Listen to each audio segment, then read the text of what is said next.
अस्सलाम वालेकुम, मेरा नाम डॉक्टर मुख्तियार है और आज मैंने बात करना है हमें कुछ टेस्ट शादी से पहले ज़रूर करवा लेने चाहिए ताकि हम आने वाले जो मुसीबतें हैं, जो बीमारियां, उनसे बच सकें। मेरा मकसद हरगिज़ आपको डराना नहीं है, लेकिन बहुत सारी ऐसी बीमारियां जो बाद में जानलेवा साबित होती हैं, तो उनसे आप बच सकते हैं।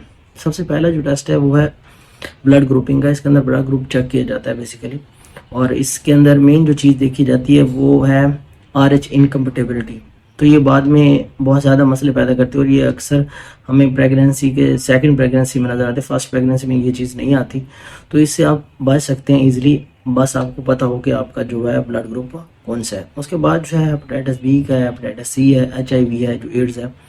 ये जो तीनों टेस्ट हैं ये भी सेक्सुअली रूट के ज़रिए जो है वो फैलते हैं, एक से दूसरे पार्टनर को ट्रांसफ़र होते हैं और माँ जो है अपने बच्चे को ट्रांसफ़र कर सकती है। तो ये भी अगर आपको पता चला तो बहुत सारी चीज़ों से बच जाएंगे जो बाद में आपको परेशानियां सामना करना पड़ेगा।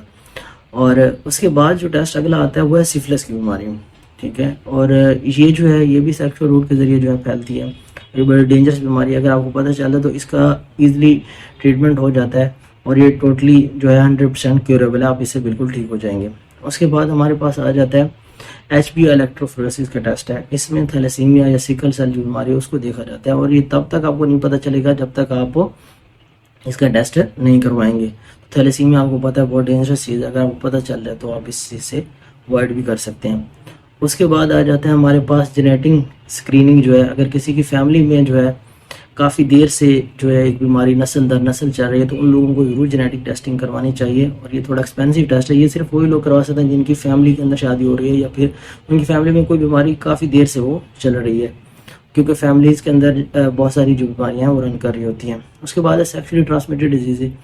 इसके अंदर भी आप जो है आप गायनेकोलॉजिस्ट से या डर्मेटोलॉजिस्ट से फिजिकल एग्जामिन करवा के चेक करवा सकते हैं कि आपके जेनिटल एरिया जो है उसको एग्जामिन करा तो आपको पता चल जाएगा कि कोई आपको सेक्सुअली ट्रांसमिटेड डिजीज़ तो नहीं है, क्योंकि ये भी एक दूसरे से फैल सकती है। तो ये अगर आप टेस्ट करवा लेते हैं तो आप बहुत सारी जो मुसीबतें हैं या जो परेशानियाँ हैं जो बाद में आपने सफ़र करनी है तो उनसे आप बच सकते हैं।